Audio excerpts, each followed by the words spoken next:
अस्सलाम वालेकुम everyone, this is sir Abdul Samad Khan from mechanic college.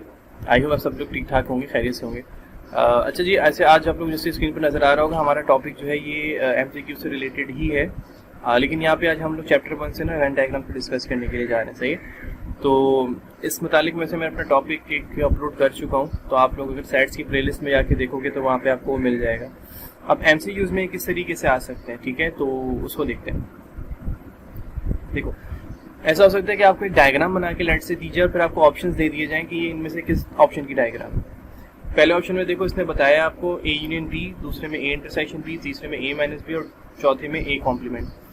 अब इसको अगर हम यहाँ से शुरू करें ना, मिसाल के तौर पे A union B. A union B का मतलब होता क्या है, मैं आपको डायग्राम बना के दिखाता हूँ। मैंने एक रेक्टेंगुलर बॉक्स बनाया जो कि यूनिवर्सल सेट को रिप्रेजेंट करता है, ठीक है, और दो सर्कल्स मैंने ड्रॉ कर लिए जो कि बाकी सेट को रिप्रेजेंट कर रहे होते हैं। सही।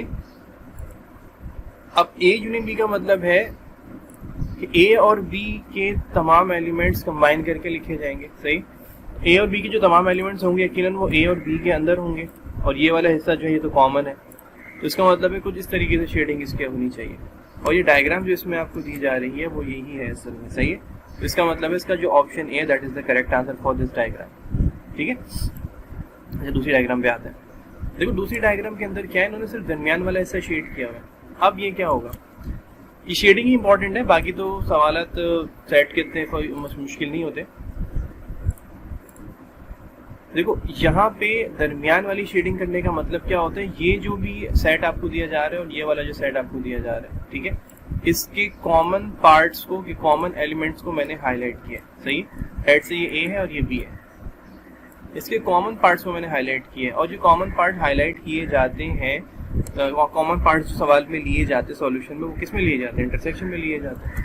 तो इसका मतलब ये हुआ कि ये जो डायग्राम है ये ऑप्शन ए की नहीं है, ये है ऑप्शन बी की, यानी ए इंटरसेक्शन बी की डायग्राम है, तो इसका करेक्ट आंसर हो जाएगा ए इंटरसेक्शन।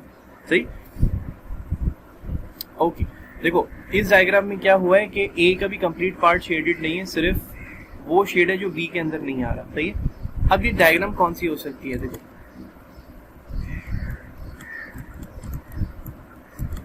ये दो सेट आपके पास आ रहे हैं ना। सही है। अब मिसाल के तौर पे मैं इसको कंसिडर कर रहा हूँ एज ए यूनियन बी, तो ये हो नहीं सकता जो मैंने आपको बताया। ए इंटरसेक्शन बी भी नहीं हो सकता। मैं आपको ए माइनस बी के लिए करके दिखाता हूँ। ए माइनस बी, ए माइनस बी में होता क्या है, ए और बी के जो कॉमन एलिमेंट्स है ना, ये तो आप कर दोगे खत्म। ठीक है, आपको सोचो ए और बी के जो कॉमन एलिमेंट्स है वो यहाँ पे आ रहे होंगे ना। लेट से ये पूरा का पूरा मैंने हाईलाइट किया, आपको समझाने के लिए बता रहा हूँ। ए और बी के कॉमन एलिमेंट्स तो यहाँ आएंगे, तो मतलब ये तो शेडिंग इसकी हट जाएगी। अच्छा, दूसरा क्या होता है, ए और बी के कॉमन एलिमेंट्स खत्म करने का जो ए के रिमेनिंग होते हैं सिर्फ वही लिखे जाते हैं। तो ए की जो रिमेनिंग होंगे यकीनन वो इस जगह पर होंगे, यहाँ तो नहीं हो सकते, तो बी है, तो ये भी इसकी शेडिंग भी हट जाएगी। ये डायग्राम जो है ओवरलैपिंग सेट की सूरत में ये मुझे बता रही है कि ये जो सेट है ये ए, सॉरी ये जो डायग्राम है ये ए माइनस बी के लिए। सही है, तो इसका करेक्ट आंसर हमारे पास हो जाएगा ऑप्शन सी, ए माइनस बी। ठीक है। ओके, डी पे आ जाते हैं।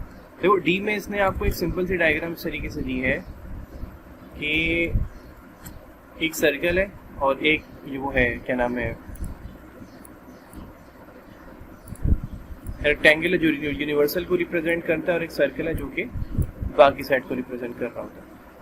इसमें इसने जो शेडिंग यहाँ पे की है ना, वो की है सिर्फ बाहर, यानी को यूँ समझो आप कि ये हिस्सा इसने शेड किया हुआ है। ठीक है, अभी और कलर ले लेता हूँ, ये बहुत अजीब सा लग रहा है, लाइक्स मैंने ब्लू ले लिया। सही। अब अगर ये ए यूनियन बी तो हो नहीं सकता क्योंकि इसमें दूसरा सेट ही नहीं लिया हुआ, ए इंटरसेक्शन बी भी नहीं हो सकता, ए माइनस बी भी नहीं हो सकता। वैसे तो इसका ऑप्शन वैसे भी लॉजिकली आप सोचो तो ए कॉम्प्लीमेंट ही होना चाहिए। मैं दूसरे तरीके से आपको समझा रहा हूँ। ए कॉम्प्लीमेंट का मतलब होता क्या है, ए कॉम्प्लीमेंट का मतलब होता है ए नॉट, यानी ए के अलावा। तो ए के अलावा जो कुछ होगा यकीनन वो सर्कल के अंदर नहीं हो सकता, सर्कल के बाहर होगा। तो इसका मतलब सर्कल के बाहर हम शेड करेंगे in the case of A not या ए कॉम्प्लीमेंट। तो इसका मतलब ये डायग्राम जो हमें यहाँ पे दी जा रही है ये है ए कॉम्प्लीमेंट की, तो इसका ऑप्शन डी जो है वो सही आंसर होगा। सही। अच्छा, अब इस डायग्राम में अगर आप गौर से देखो तो इसने ए और बी पूरा खाली छोड़ के बाहर शेडिंग की हुई है। ये किस तरीके से है, मैं दोबारा बता दूं। देखो ए कॉम्प्लीमेंट नहीं हो सकता क्योंकि यहाँ बी भी दिया हुआ है, ए माइनस बी भी नहीं हो सकता क्योंकि हम ऊपर देख चुके हैं कि उसमें सिर्फ ये वाला पार्ट जो है वो हाईलाइट होता है। ठीक है, अब इन दोनों में से कोई है ये ये है क्या, देखो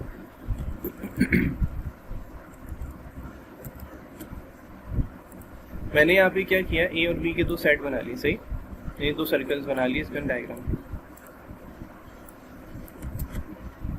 अब मुझे करना इसमें क्या है, देखना है कि शेडिंग हुई हुई है। लेट्स से मैं पहले ऑप्शन की तरफ गौर करता हूँ, है A union B complement, whole complement, सही।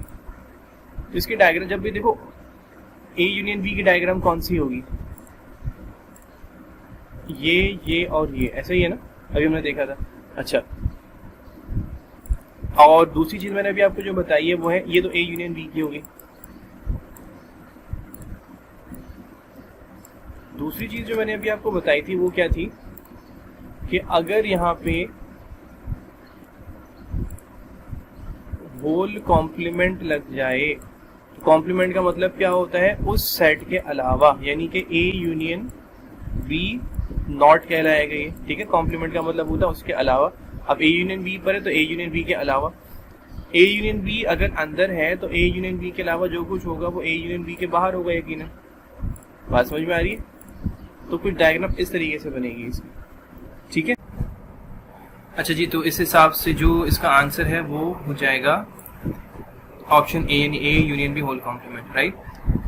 अच्छा, इसके मजीद अभी 1 2 3 4 5 6 7 7 MCQs अभी मजीद है, ठीक है। तो ये वीडियो काफ़ी लेंथी हो जाएगी, इसलिए फिलहाल इस वीडियो को भी मैं यहीं पे स्टॉप कर रहा हूँ। बाकी के जो डायग्राम्स हैं इंशाल्लाह ताला उनको फिर मैं नेक्स्ट वीडियो में डिस्कस करूँगा। Stay connected. और ये वीडियो कैसे लगी इस मुतालिक हमें कमेंट सेक्शन में ज़रूर बताइएगा, आपके फीडबैक का हमें इंतजार रहेगा। और इंशाल्लाह नेक्स्ट टाइम पर आप लोगों से बकिया MCQs के साथ मुलाकात करें, ठीक है। तो टेक केयर, अब तक अपना ख्याल रखें, दुआ में रखिएगा, and thank you so much for watching. अल्लाह हाफिज़।